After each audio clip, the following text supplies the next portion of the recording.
2024 లేదా 25లో డిగ్రీ లేదా బీటెక్ చదివారా? సాఫ్ట్‌వేర్ జాబ్ కోసం ఎదురు చూస్తున్నారా? అయితే కోడ్ జ్ఞాన్ 100 డేస్ కోర్సులో చేరండి, జాబ్ సాధించండి. నమస్కారం ఉమా గారు. నమస్తే అమ్మా. కన్య రాశి వారికి ఈ గురుగ్రహం మారడం వల్ల ఎలాంటి చేంజెస్ చూడబోతున్నారు? విద్యపరంగా, ఆరోగ్యపరంగా, వివాహపరంగా ఎలా ఉండబోతుంది? ఎన్ని రోజులు అంటే ఈ గ్రహ మార్పిడి వల్ల వాళ్ళు ఎఫెక్ట్ అయ్యే ఛాన్సెస్ ఉన్నాయి? ఏ ఏ సందర్భాల్లో జాగ్రత్త పడాల్సిన అవసరం ఉందంటారు? తప్పకుండా అండి. కన్యారాశి వాళ్ళకి మనం చూస్తే కనుక గురుడు అనేటువంటి ఆయన ప్రస్తుతము దశమంలోంచి లాభస్థానంలోకి ఏకాదశ స్థానంలోకి ఆయన రాబోతున్నారు కర్కాటక రాశిలోకి. ఇది కన్యారాశి వాళ్ళకి ఒక శుభ పరిణామంగా మనం చెప్పుకోవచ్చండి. సెప్టెంబర్ 28వ తారీఖు దగ్గర నుంచి డిసెంబర్ 27వ తారీఖు దాకా ముఖ్యంగా 90 రోజుల పాటు గురుగ్రహ సంచారం మారడం మూలాన వచ్చేటువంటి ఫలితములు ఏ విధంగా ఉంటాయి అంటే, యశోబుద్ధిర్ బలం తేజ సర్వత్ర విజయ సుఖమని శాస్త్రం చెబుతోంది. యశోబుద్ధి అంటే ఒక కాన్ఫిడెన్స్ అనేటువంటిది విపరీతంగా పెరుగుతుంది. చేయగలను, సాధించగలను, జీవితంలో మార్పులు అనేటువంటివి చాలా బాగుంటాయి. యశోబుద్ధి అంటే సరైన తెలివితేటలతో నిర్ణయాలు తీసుకోవడం కావచ్చు, ఏదైతే పని పట్టుకున్నారో దాంట్లో కార్యసిద్ధి అనేటువంటిది కలగడం కావచ్చు. సర్వత్ర విజయ సుఖం అంటే ఏది పట్టుకుంటే దాంట్లో విజయాన్ని చూసే యోగము కన్యారాశి వాళ్ళకి 90 రోజుల పాటు. మరీ ముఖ్యంగా అందులో మొదటి 45 రోజుల పాటు గురుబలం మారడం వల్ల, గురుబలం పెరగడం వల్ల చాలా బాగుంటుంది అని చెప్పొచ్చండి. సర్వత్ర విజయ సుఖం అంటే ఏంటి అంటే, కన్యారాశి వాళ్ళకి మెరిటల్ లైఫ్లో ప్రాబ్లమ్స్ ఎక్కువగా ఉంటాయి.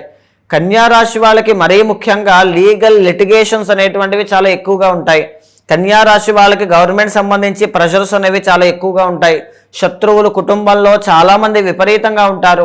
వ్యాపారంలో ఒత్తిళ్లు చాలా ఎక్కువగా ఉంటాయి. అలాంటి వీళ్ళకి విజయ సుఖం అనేటువంటిది ఎప్పుడైతే వస్తుందో అంటే ఒక సుఖాన్ని, ప్లెజర్ని అనుభవించేటువంటి యోగం ఈ గురుబలం పెరగడం వల్ల వీళ్ళకి కలుగుతుంది. వ్యాపారంలో అభివృద్ధిని చూస్తారు. మెరిటల్ లైఫ్లో ప్రాబ్లమ్స్ కొంతమేరకు ఉపశమనం కలిగించే విధంగా ఆశాజనకంగా మారే అవకాశములుంటాయి. మంచి పేరు ప్రఖ్యాతులు తెచ్చుకునే అవకాశములున్నాయి. లాభంలో గురుడు కాబట్టి కోరిన కోర్కెలన్నీ సిద్ధింపజేసుకునే విధంగా ఏదైనా కావాలి అనుకుంటే అది వస్తువైనా, భూమి అయినా, లేకపోతే మరొకటి ఏదైనా అవన్నీ కూడా వచ్చే అవకాశములు ఎక్కువగా కనబడుతూ ఉన్నాయి అని చెప్పొచ్చు. ముఖ్యంగా శత్రునాశో మంత్రసిద్ధి అని శాస్త్రం చెబుతోందండి. అంటే కన్యారాశి వాళ్ళకి ఎవరైతే శత్రువులు కుటుంబంలో కానీ, బయట వాళ్ళు కానీ, వాళ్ళ యొక్క కోపము కానీ ఏదైతే ఉంటుందో, ఈ గురుడు ఏకాదశంలో ఉండడం వల్ల వాటి నుంచి తప్పించుకుని చాలా ఈజీగా ఓవర్కమ్ చేసే విధంగా వీళ్ళ యొక్క తెలివితేటలతో తీసుకునే నిర్ణయాలు ఉంటాయి. శత్రునాశో మంత్రసిద్ధి అంటే, మంత్రసిద్ధి అంటే భగవత్ సంబంధిత కార్యాలు చేసే వాళ్ళైనా వీళ్ళ ప్రేయర్స్ అన్నీ కూడా నెరవేరడము అంటే మంత్రసిద్ధి యోగం కలగడం అంటే చాలా గొప్పదండి. లాభంలో గురుడు ఎప్పుడున్నా మంత్రసిద్ధి యోగాన్ని ఇస్తారు. ఖచ్చితంగా మంత్రసిద్ధి కలుగుతుంది. కన్యారాశి వాళ్ళకి మీ ప్రార్థనలు, తర్వాత మీ స్తోత్రాలన్నీ కూడా భగవంతుడి యొక్క అనుగ్రహం వల్ల మీకు కలగబోతున్నాయి. ఆర్థిక వృద్ధి అనేటువంటిది కలగబోతోంది. ఆర్థిక సమస్యలతో ఎవరు ఇబ్బంది పడుతూ ఉన్నా కన్యారాశి వాళ్ళకి అవి తీరిపోతాయి. రుణ బాధల నుంచి బయటకు వస్తారు అని చెప్పచ్చు. మంచి పేరు ప్రఖ్యాతులు తెచ్చుకుంటారు. కీర్తి ప్రతిష్టలు పెరుగుతాయి. సుఖ సౌఖ్యాలు అనేటువంటివి ఉంటాయి అని చెప్పచ్చు. లాభస్థానం అనేటువంటిది వివాహ స్థానము మరియు సంతాన స్థానంలోకి కూడా పరిగణించబడుతుంది. కాబట్టి వివాహ ప్రయత్నములు చేసేటువంటి వాళ్ళకి కూడా శుభవార్త వినే యోగం కనబడుతోంది అని చెప్పొచ్చమ్మా. సంతానార్థులకి, సంతానం కోసం ట్రై చేస్తూ ఉంటే వాళ్ళకి కూడా చక్కని సంతానం విషయంలో గుడ్ న్యూస్ వినే అవకాశములు ఎక్కువగా కనబడుతూ ఉన్నాయి. మరీ ముఖ్యంగా చెప్పాలి అంటే కన్యారాశి వాళ్ళకి మనం చూస్తే అండి, 6వ స్థానంలో శని రాహులు ఉన్నారు. 6వ స్థానము అనేటువంటి శని రాహులకి యోగించేటువంటి హౌసెస్ అండి. శని రాహు ఇద్దరూ కూడా ఎప్పుడైతే ఉంటారో అద్భుతమైనటువంటి కలయిక. ఆరోగ్య సమస్యలు తగ్గుముఖం పట్టడం కానీ, విజయాన్ని చూడడం కానీ, తర్వాత విద్యలో గ్రోత్ అనేటువంటిది రావడం కానీ, తర్వాత సోషల్ మీడియాలో నేమ్ అండ్ ఫేమ్ కోసం ట్రై చేస్తున్నటువంటి కన్యారాశి వాళ్ళకి అద్భుతమైన మార్పులు కలగడం కానీ, విదేశ యోగం కోసం ప్రయత్నం చేస్తుంటే అందులో కూడా విజయాన్ని చూసే యోగం కానీ, విదేశాలు వెళ్తారు, అక్కడ సుఖపడతారు, ఉద్యోగం వస్తుంది, మంచి డబ్బు చూస్తారు, రుణబాధల నుంచి బయటకు వస్తారు, తల్లిదండ్రుల యొక్క ఆనందాన్ని అన్ని చూస్తారు. ఈ యోగము కన్యారాశి వాళ్ళకి చాలా బాగా కనబడుతోందమ్మా. అయితే 2వ స్థానంలో వీళ్ళకి రవి బుధులు కుజుడితో పాటు కలిసి ఉండడం వల్ల, రవి అనేటువంటి ఆయన యోగించకపోవడం వల్ల ఏం జరుగుతుంది? సమయానికి ఆహారం తీసుకోవాలి. పనుల విషయంలో నిర్లక్ష్యము, జాప్యము లాంటివి అస్సలు చేయకూడదు. ఆ విషయంలో చాలా జాగ్రత్తగా ఉండండి. 7వ స్థానంలో రవి నీచ స్థితిలోకి, అది 2వ స్థానం అవడం వల్ల వ్యాపారము చేసేటువంటి వాళ్ళు, అది కూడా ఉమ్మడి వ్యాపారము, పార్ట్నర్షిప్లో వ్యాపారం చేసేటువంటి వాళ్ళు చాలా కేర్ఫుల్గా నిర్ణయాలు తీసుకోవాలి, లేకపోతే ఆర్థిక నష్టము కలిగే అవకాశాలు ఎక్కువగా ఉంటాయి.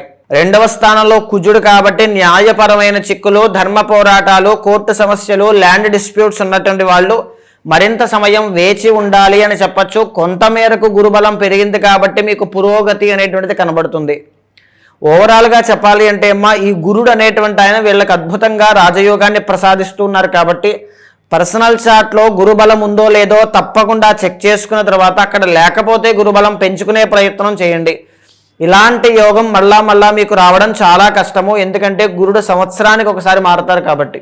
ఈ గురుబలం పెరగడానికి గురు చరిత్ర పారాయణ చేయడం, గురుడికి జప హోమాదులు చేయడం, శ్రీరుద్ర హోమం చేయడం, శివ ఆరాధన చేయడం, స్ఫటిక శివలింగానికి అభిషేకం చేయడం లాంటివి, గురువారం నాడు శనగలు కేజీంపావు దానంగా ఇవ్వడం లాంటివి చేయండి. తప్పకుండా గురుబలం పెరుగుతుంది. ఎప్పుడైతే గురుబలం పెరిగిందో కానీ 2వ స్థానంలో రవి నీచ స్థితిలో ఉన్నారో రాజకీయ రంగంలో ఉన్నవాళ్ళు చాలా కేర్ఫుల్గా ఉండాలి. లాభంలో గురుడు కాబట్టి ముఖ్యంగా పై అధికారుల దగ్గర నుంచి కానీ పెద్దవాళ్ళ యొక్క పరిచయాలన్నీ కూడా గొప్పదైనటువంటి మార్పులకే దారితీసే అవకాశం ఉన్నప్పటికీ కూడా పదవీ యోగం కోసం ప్రయత్నం చేస్తూ ఉంటే మీకు కాస్త నిరాశ నిస్పృహలు కలిగే అవకాశాలు ఎక్కువగా కనబడుతున్నాయి అని చెప్పొచ్చమ్మా. అంటే ఇంకా ఎవరికైనా కూడా ఉమ్మగారు మీరు చెప్పినట్టుగానే రాశుల వారీగా ఎవరికైతే ఈ గురుగ్రహం వల్ల అనేక రకాల సమస్యలు ఎదుర్కొంటారో వాళ్ళు కనుక పరిష్కారం చేసుకోవాలి అనే వాళ్ళు ఎవరైనా కూడా మీ దగ్గరికి రావాలి అంటే ఏ విధంగా మిమ్మల్ని అప్రోచ్ అయ్యే ఛాన్స్ ఉందంటారు? తప్పకుండా అండి. అలాంటి వాళ్ళు ఎవరైనా సరే మీకు కింద కనిపించిన నెంబర్కి కాల్ చేస్తే మా వాళ్ళు మీకు పూర్తి వివరాలు అందిస్తారు. తప్పకుండా మీ యొక్క పర్సనల్ చార్ట్ కూడా చాలా ఇంపార్టెంట్ అమ్మా.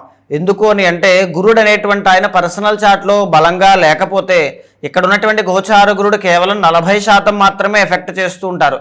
మిగిలిన 60% ఆయన చేతుల్లో ఉంటుంది కాబట్టి ఆయన యొక్క బలాన్ని గమనించి నిర్ణయాలు తీసుకోవాలి. సరైన నిర్ణయాలు తీసుకుంటేనే జీవితం సరిగ్గా ఉంటుందండి. అందరికీ తెలిసిన విషయమే. సో 100% అలాంటి వాళ్ళు ఎవరైనా ఉంటే మీకు కింద కనిపించిన నెంబర్కి కాల్ చేయండి. మా వాళ్ళు మీకు పూర్తి వివరాలు అందిస్తారు. మీ జాతకాన్ని చూసిన తర్వాత గోచారంతో సమన్వయం చేస్తూ ఏదైనా దోషాలుంటే శాంతి పరిహారములు ఆచరింపజేసి భగవత్ అనుగ్రహం కలిగేలా చేస్తాను. థ్యాంక్ యూ అమ్మ గారు. Thank you so much. నమస్తే అమ్మా.